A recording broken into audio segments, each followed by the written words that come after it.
محمد وعلى آل محمد كما باركت على إبراهيم وعلى آل إبراهيم إنك حميد مجيد. معزز سامعین،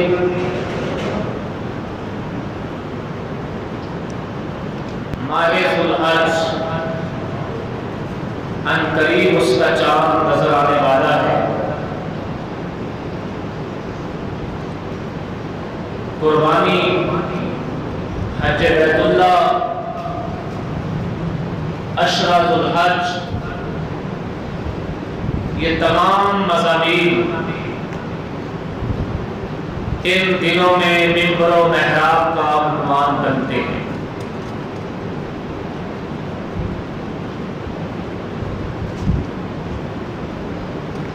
آج میں نے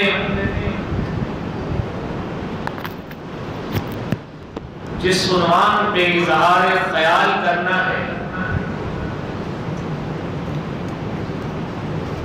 اولاد اور ماں باپ کا باہمی اعتماد، کردار ابراہیم کی روشنی.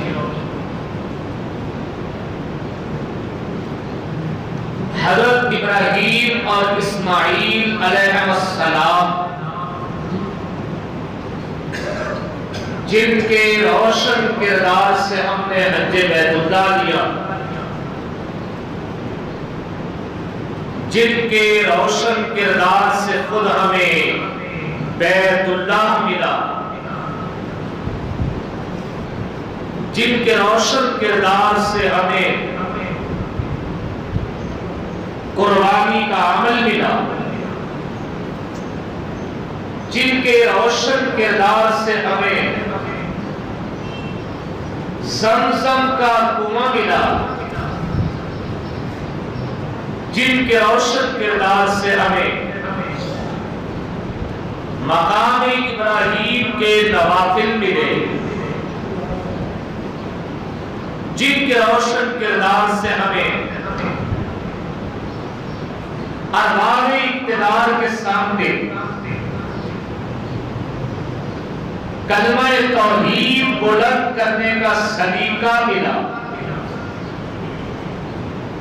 جن کے روشن کردار سے ہمیں کنبی قبیلے خاندان میں عقیدہ توحید کی توحید کا ڈھنگ ملا. آج انہی کے روشن کردار سے ہم نے اولاد اور ماں باپ کا باہمی حق، تعلق،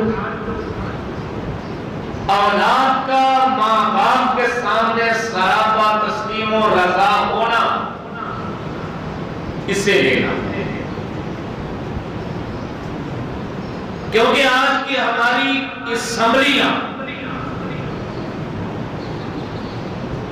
کچھ ایسے قوانین بنا رہی ہیں جہاں اولاد اور ماں باپ کا باہمی اعتماد وہ قانون کے الفاظ کا محتاج بن کے رہ جاتا ہے. ابھی حال ہی میں ہمارے ایمان والا نے جس قانون کو پاس کیا، جس پر ہمارے ملک کی تمام بڑی پارٹیاں، سیاسی جماعتیں ایک پلیٹ فارم پہ نظر آئی ہیں، آپ اس کی تفصیلات جان کے حیران رہ جائیں. ایک باپ رات کے کسی پہر اپنے بیٹے کے کمرے میں جا کے اسے ٹوک دے سکتا کہ تو کیا کر پاتا. روک ٹوک کا سسٹم ختم ہوتا جا رہا ہے.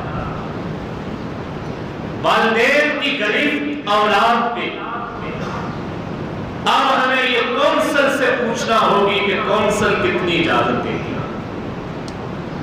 ایسے ماحول میں کردار ابراہیمی سے اولاد اور ماں باپ کا رب، اولاد کا ماں باپ پہ فنا ہونا، اولاد کا ماں باپ کے فیصلوں پہ تسلیم و رضا ہونا ہماری بہترین رہنمائی کرتا ہے۔ حضرت ابراہیم علیہ السلام و تسلیم عمر کے اس حصے میں پہنچ گئے جسے ہم بڑھاپا کہتے ہیں۔ ان کی اہلیہ محترمہ حضرت سارہ وہ بھی عمر کے اس حصے میں پہنچ گئی جسے بڑھاپا کہتے ہیں، مگر اولاد کی نعمت سے تاحال محروم۔ بارگاہ رب العالمین میں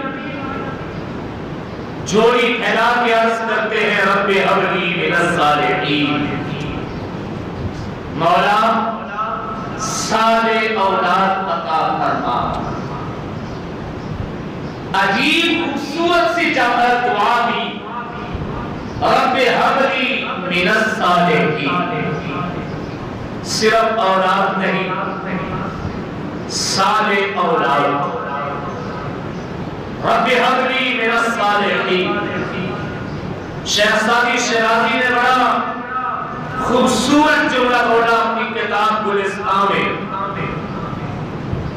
سعدی شیرازی کہتا ہے جس وقت کوئی خاتون اپنے شکم میں بچے کی آمد محسوس کرے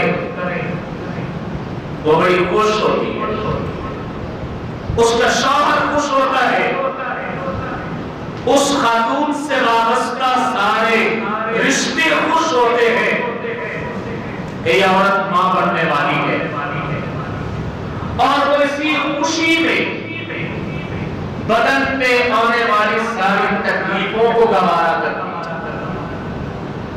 ہر بدلتی ہوئی کروٹ پہ وہ تکلیف سہتی ہے،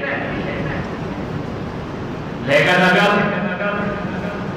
جنم دیتے وقت اس کا بچہ نافرمان پیدا ہوا، نافرمان متمرد سرکش باغی بچے کو جنم دیا، اس سے بہتر ہے کہ وہ کسی سام کو جنم دے۔ تو رب العالمین سے جب بھی اولاد مانگی جائے تو صرف اولاد نہیں، رب ہب لی من الصالحین، اللہ صالح اولاد عطا فرما۔ رب العالمین نے اس وقت حضرت ابراہیم علیہ السلام و تسلیم کی دعا کو قبول فرمایا، اور ان کی اہلیہ محترمہ حضرت حاجرہ، ان کے بدن میں حضرت اسماعیل کی نوید آئی۔ اسماعیل علیہ السلام و تسلیم یہ اولاد ابراہیمی میں بڑے فرزند ہیں، بڑے بیٹے ہیں۔ حضرت اسحاق کے بعد پیدا ہوئے، پھر حضرت اسحاق کے بعد دو اور بیٹوں کا تذکرہ ملتا ہے۔ حضرت اسماعیل علیہ السلام و تسلیم جب پیدا ہوئے، باپ بھی خوش، ماں بھی خوش۔ خوشی کا عالم کیا ہوگا اس کا ہم اندازہ نہیں کر سکتے۔ حکم الہی آیا، ابراہیم بیوی اور دودھ پیتے ہوئے بچے کو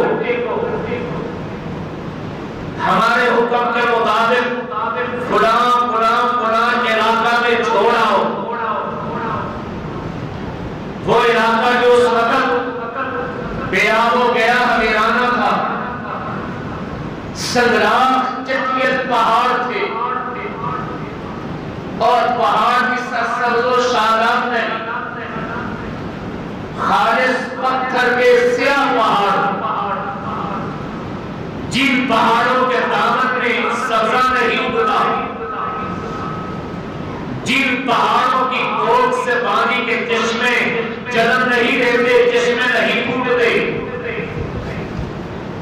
وہاں حضرت ابراہیم علیہ السلام اپنے لمتے جگر کو چھوڑنے چلے گئے. جب چھوڑنے وہاں پہنچے، آج کی طرح اگر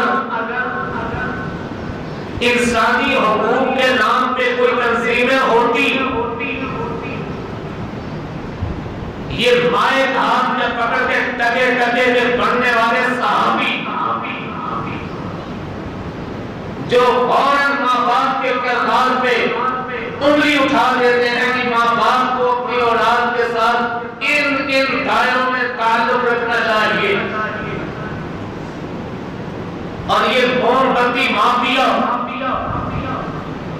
یہ اگر اس دور میں ہوتا تو یقیناً حضرت ابراہیم علیہ السلام کے خلاف یہ ضرور کوئی نہ کوئی پروگرام کرتے.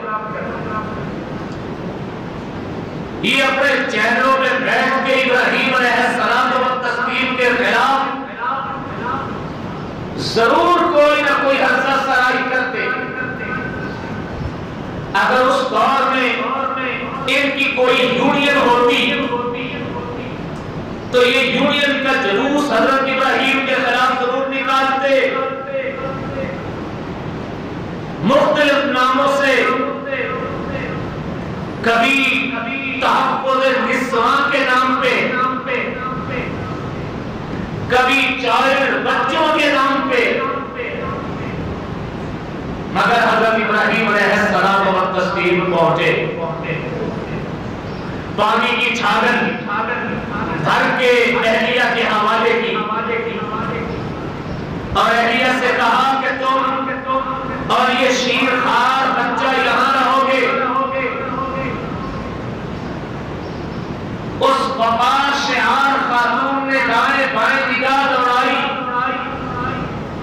انسان تو دور کی بات فضاؤں میں اڑتا ہوا پرندہ بھی نظر نہ آیا،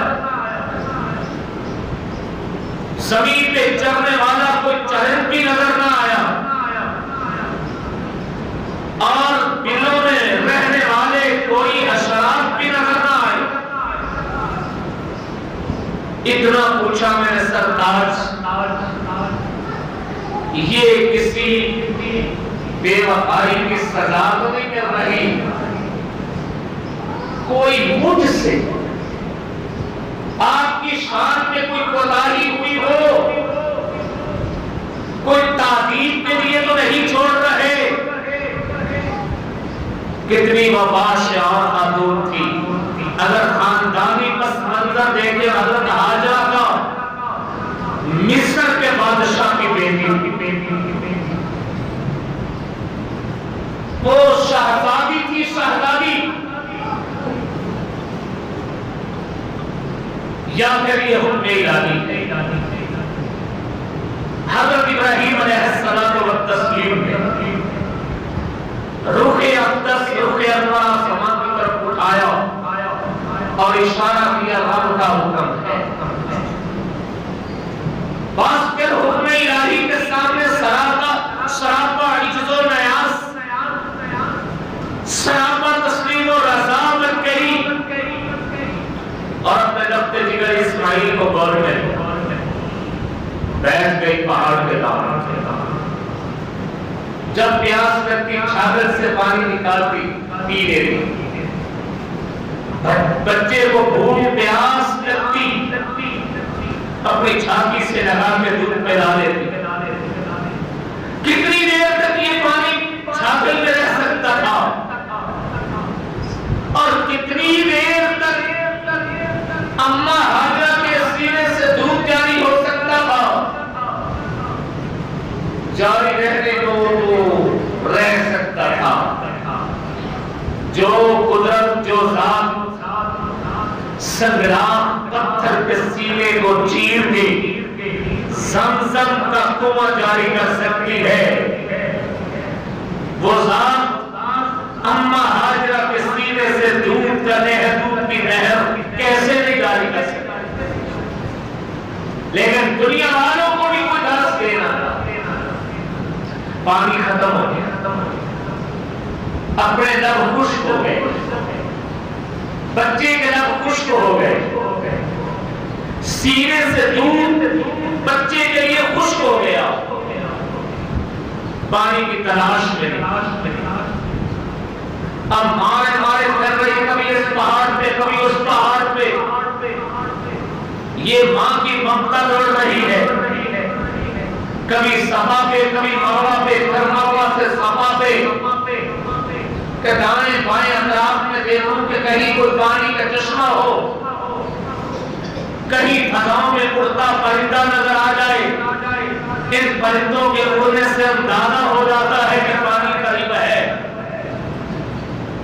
صاف چکر لگے، رب العالمین فرشتہ بھیجا، اس فرشتے ایڑ ماری، امام بخاری رحمہ اللہ تعالی نے بخاری شریف جلد اول کتاب المناقب میں یہ روایت پوری تفصیل سے نقل کی ہے، فرشتہ آیا تو فرشتے کے ذریعہ پانی کا چشمہ جاری ہوا، پانی کا چشمہ جاری ہو گیا جسے زمزم کہتے ہیں۔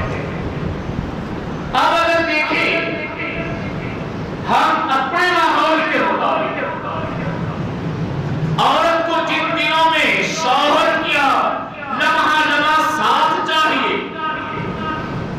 اور بچے کو پل پل پل پل باپ کی سنگت چاہیے، ان دنوں میں بیوی شوہر سے الگ ہے، بچہ باپ سے الگ ہے۔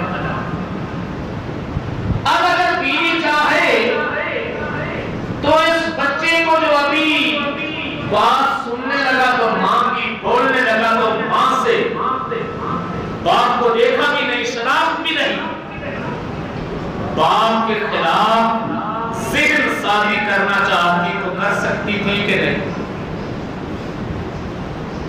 کر سکتی تھی۔ بیٹا جس وقت تھوڑا سا بڑا ہوا وہ پوچھتا تو ہوگا ماں میرے باپ کہاں ہے؟ کہہ سکتی تھی بیٹا میرا باپ تو معاذ اللہ وہ ہمیں تنہائیوں میں چھوڑ گیا، ہم سے ظلم کر گیا، جفا کر گیا، سرکشی کر گیا، بغاوت کر گیا، نہ تجھ سے پیار نہ مجھ سے پیار، بھلا وہ بھی کوئی باپ ہے؟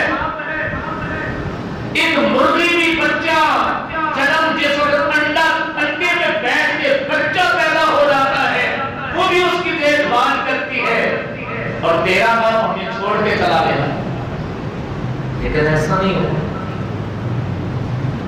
ایسا نہیں۔ علامہ اقبال رحمہ اللہ تعالی کا شعر آپ نے سنا ہوگا، فیضان نظر تھا کہ مکتب کی کرامت، دو عنوان علامہ اقبال نے اس شعر میں چھیڑے ہیں، فیضان نظر یا مکتب کی کرامت۔ سکھائے کس نے اسماعیل کو آداب فضل، فیضان نظر یعنی کسی کی نگاہوں کا فیض تھا، اگر کسی کی نگاہوں کا فیض ہے تو نگاہ ابراہیم ہے، یا مکتب کی کرامت تھی، وہ مکتب کون ہے؟ کس مکتب نے اس کو آداب فضل کی سکھائے؟ کس مکتب نے اسماعیل کو تسلیم و رضا کی خو ڈالی؟ کس مکتب نے اسماعیل کے دل میں باپ کی اداؤں پہ فدا ہونا ڈالا؟ کس مکتب نے اسماعیل کے دل میں یہ بات ڈال دی کہ تیرا باپ کہہ رہا ہے، خواب میں منظر دیکھ رہا ہو بیٹا تجھے قربان کرنے کا، اور بیٹا کہہ رہا ہے منظر ماتا کرا؟ یہ فیضان نظر تھا یا مکتب کی کرامت تھی؟ تھا کیا؟ سکھائے کس نے اسماعیل کو آداب فضل۔ اگر وہ فیضان نظر تھا تو نگاہ کس کی تھی؟ نظر کس کی تھی؟ حضرت ابراہیم کی۔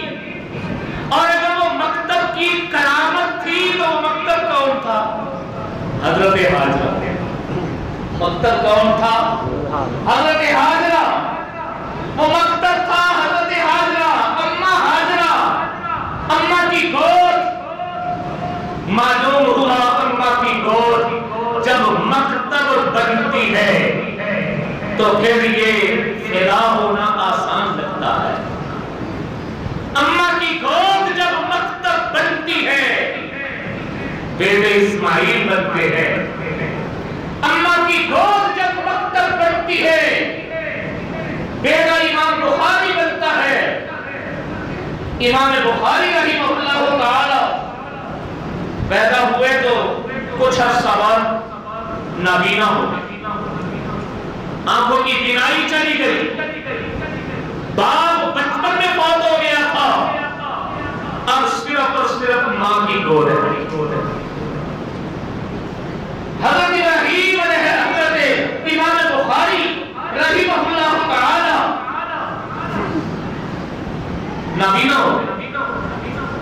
ماں ساری ساری رات رو رو کے مانگتی ہے مولا میرا یہ بچہ باپ اس کا کوئی نہیں. میں چاہتی ہوں کہ دین احمد دین محمد صلی اللہ علیہ وسلم کا وفادار بنے لیکن کیسے بنے؟ یہ تو قدم نہیں چل سکتا. قدم قدم پہ کسی کے ساتھ کا محتاج. اسی پریشانی اور عالم میں راتوں پہ راتیں گزر رہی ہے. ایک شب خواب میں حضرت ابراہیم آ رہے. اللہ اور پردہ کی شان. ابراہیم ہی آئے. کوئی کیوں تو کیوں نہیں آگئے؟ حضرت ابراہیم خواب میں آئے. موسیٰ علیہ السلام کیوں نہیں آگئے؟ رب العالمین تسلسل کو جاری رکھنا چاہتے ہیں. اللہ پاک ایک سلسلے کو جشن کو جاری رکھنا چاہتے ہیں.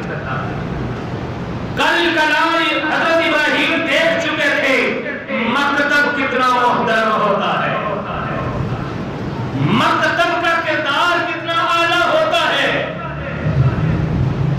حضرت ابراہیم علیہ السلام کی اہلیہ محترمہ حضرت حاجرہ اسماعیل کا مکتب بنی تھی کہ حضرت اسماعیل اپنے ابا کا دامن پکڑ کے انگلی پکڑ کے قربان ہونے کے لیے قربان گاہ کی طرف چل پڑے. تو میں بات کر امام بخاری رحمۃ اللہ علیہ کی ماں خواب میں حضرت ابراہیم آ گئے. بیٹی پریشان کیوں؟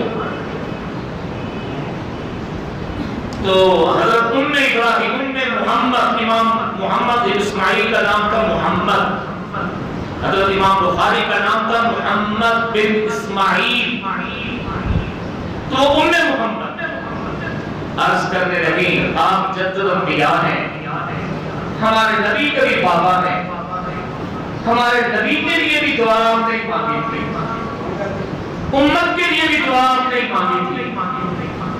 میرا بیٹا محمد بن اسماعیل یہ آنکھوں سے نابینا ہے.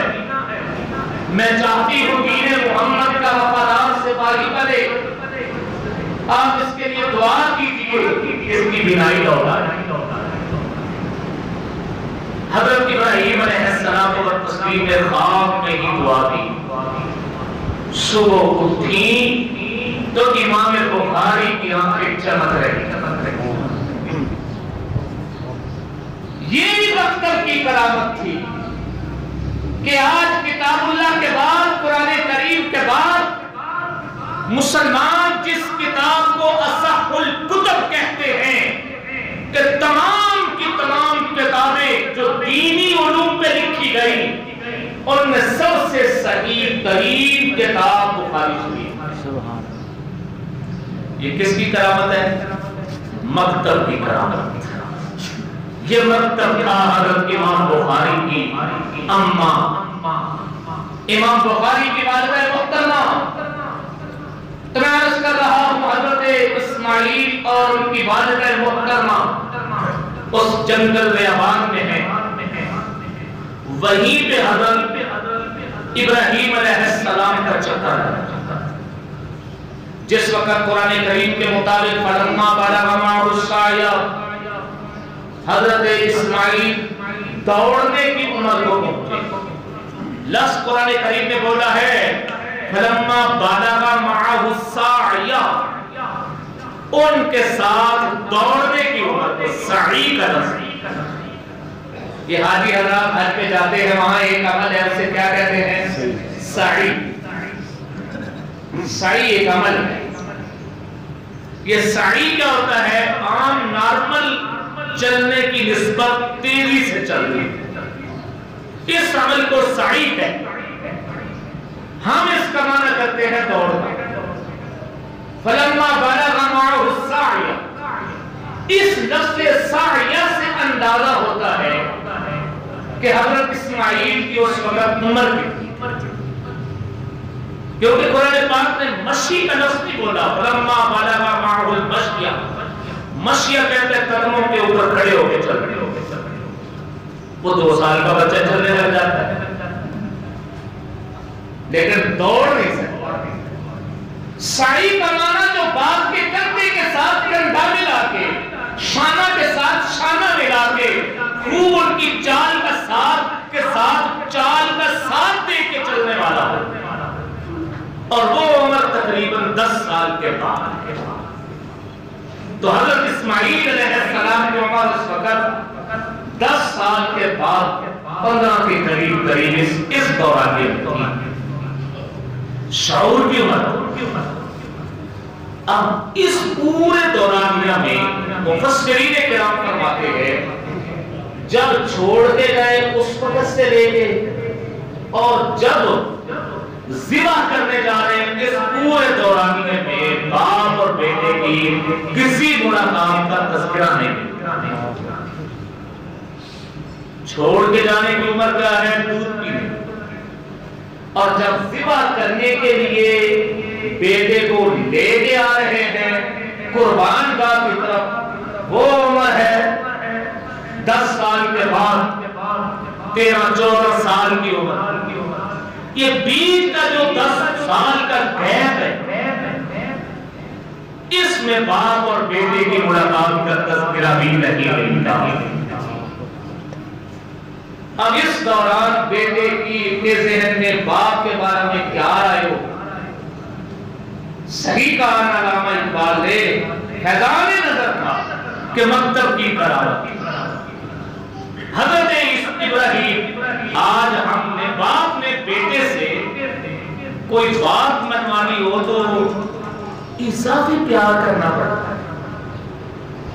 اپنی منشا کے مطابق بچے کو چلانا ہو تو بچوں کی ترجیحات کا خیال کرنا پڑتا ہے، مگر وہاں تو کوئی ملاقات کی صادر نہیں. اب آئے اور آگے یہ تو نہیں کہا کہ بیٹا چل تیرے لیے کھلونے تیار ہیں، چل بچے بڑی یہاں آپ نے مجاہدہ کر لیا، بڑا مجاہدہ کر لیا، تمہارے لیے گھر بنا دیا ہے، چلو گھر چلے. میرے بیٹے تمہارے لیے میں نے کاروبار بنا دیا، چلو میرے ساتھ چلے. نہیں.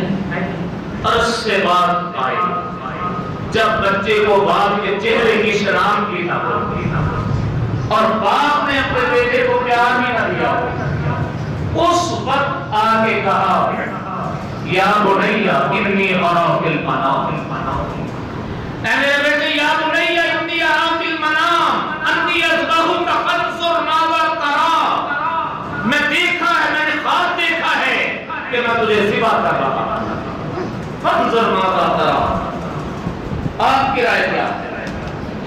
تو حضرت اسماعیل نے یہ تو نہیں کہا ابا چھوڑ کے چلے گئے، آج ذبح کرنے آ گئے ہو، پیار تو دیا نہیں، آج ذبح کرنے آ گئے ہو. قال یا ابتی افعل ما تؤمر، یہ آج کے لیڈر اگر اس دور میں ہوتے، آج کا یہ واقعہ اگر اس دور میں ہوتا تو کسی نہ کسی ٹی وی چینل پہ بیٹھ کے حضرت ابراہیم کے خلاف پروگرام کر رہا ہوتا کہ نہ کر رہا؟ جی کر رہا ہو. حضرت ابراہیم علیہ السلام کے خلاف کوئی نہ کوئی پروگرام یہ کر رہے ہوتے. ان صحابی لفظ، صحابت تو بڑا پیارا لفظ ہے، اس لفظ کے تقدس کو ان لوگوں نے پامال کر کے رکھا. یہ صحابت صحیفہ سے ہے. لفظ صحابت کس سے ہے؟ صحیفہ. اور صحیفہ تو قرآن ہے، صحیفہ تو آسمانی کتابیں ہیں۔ سابقہ انبیاء کو کیا ملے تھے جی؟ صحیفے، انہیں صحیفے ملے تو اس کا مطلب وہ صحابی تھے۔ صحابت تو نبیوں کا پیشہ، صحابت تو انبیاء کا مزار ہے، صحابت تو نبیوں کے صحیفے والوں کا ہے۔ لیکن آج ان صحابیوں نے اپنی تنخواہوں کو کھڑا کرنے کے لیے سخت صحابت، لفافہ صحابت، یہ مختلف صحابت کی کیٹیگریاں بنا دی ہیں۔ یہ یقیناً حضرت ابراہیم کے کردار کے خلاف ہے۔ اس دور میں کسی ٹی وی چینل پہ پروگرام کر رہے ہیں اور یہ سوچ رہے ہوتے ہیں کہ اسمبلی میں قانون بناؤ کہ باپ کو کیا اختیار ہے کہ بیٹے کو یوں کہے۔ آج انہوں نے اسمبلی میں بل پاس کر دیا ہے اور جس بل کو پاس کیا ہے اس پہ یہ ساری بڑی پارٹیاں ایک ہیں، Noon league, people party, Imran Khan, Tehreek Insaf, سب ایک۔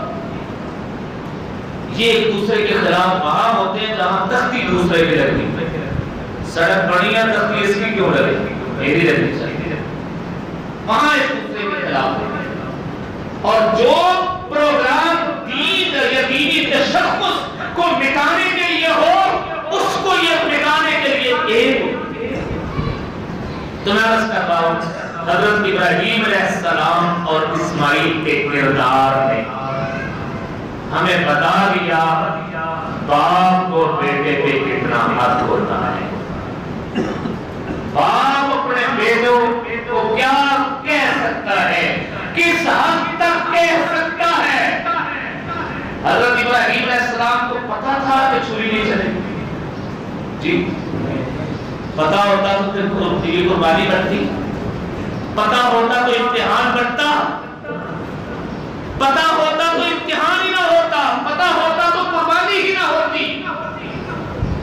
پتا جو ہوتا تو پھر تو یہ محض ایک دکھاوا بن گیا، پتا نہیں تھا۔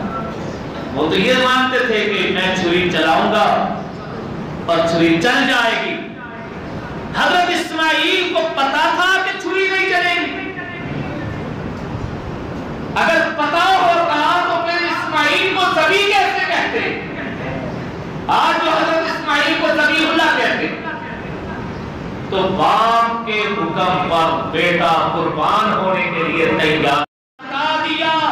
ابا کے سامنے بیٹے کو کس قدر فرمانبردار ہونا چاہیے۔ کردار اسماعیل نے بتلا دیا۔ پیدائش کے بعد ابا اگر بیرون ملک چلا گیا ہے، 10 سال تک نہیں آ سکا، پھر بھی بیٹے کو اپنے باپ کا فرمانبردار کیسا ہونا چاہیے۔ کردار اسماعیل نے بتلا دیا۔ باپ کہہ رہا ہے بیٹا یہ گھر چھوڑ دے، تو بیٹے کا حق نہیں بنتا یہ کہے کہ ابا تو کون ہوتا ہے، میری کمائی کا تو یہ مکان ہے اور میں چھوڑ دوں۔ کردار اسماعیل نے بتلا دیا۔ کردار اسماعیل سے اگر ہمیں قربانی کا سبق مل رہا ہے تو یہ بھی تو سبق لینا ہے کہ بیٹے کو باپ کے سامنے بات کیسے کرنی چاہیے، بیٹے کو اپنے باپ کی بات سننی کیسے چاہیے، بیٹے کو اپنے باپ کا فرمانبردار کس حد تک ہونا چاہیے۔ اس سے بھی بڑی یار کوئی حد ہے کہ باپ کہہ رہے چھری چلا لی، اس سے بڑی کوئی حد ہو سکتی تو بیٹا کیا کہہ رہا ہے چلا دیجیے۔ اور چلاتے وقت بھی ابا میری آنکھوں پہ اپنی آنکھوں پہ پٹی ڈال دے، کہیں چھری چلاتے وقت بچے کا چہرہ دیکھ کے دل میں رحم نہ آ جائے۔ ابا میرے ہاتھوں کو باندھ دیجئے، میری ٹانگوں کو باندھ دیجئے، اس لیے کہ جس وقت چھری چلے گی لہو کی دھار نکلے گی، کہیں لہو کی دھار سے میرے باپ کی کالی سرخ نہ ہو جائے۔ اور مکتب کی کرامت تھی، فیضان نظر تھا کہ مکتب کی کرامت تھی، سکھائے کس نے اسماعیل کو آداب فرزند؟ آج ضرورت ہے اس فیضان نظر کی بھی، ہم کم از کم وہ نظر تو پیدا کرتے، آج وہ نظر بھی نہیں کرتے، آج وہ مقصد بھی نہیں کرتا، آج وہ نظر بھی نہیں رہی اور آج وہ مکتب بھی نہیں رہا۔ جب نظر وہ نہیں رہی، مکتب وہ نہیں رہا، تو پھر آداب فرزندی کہاں سے آئیں گے؟ آداب فرزندی کہاں سے آئیں گے؟ آداب فرزندی لینے کے لیے اماں اور ابا کا کردار بڑا اہم پڑا۔ فیضان نظر ابراہیم کا تھا، مکتب اماں کی تھی، ابراہیم باپ تھے، ہاجرہ اماں تھی، تو باپ اور ماں کا کردار جس وقت اہم کردار ہے، اس وقت آداب فرزندی اسماعیل جیسے بچے ہیں۔ اللہ پاک ہمیں عمل کی توفیق۔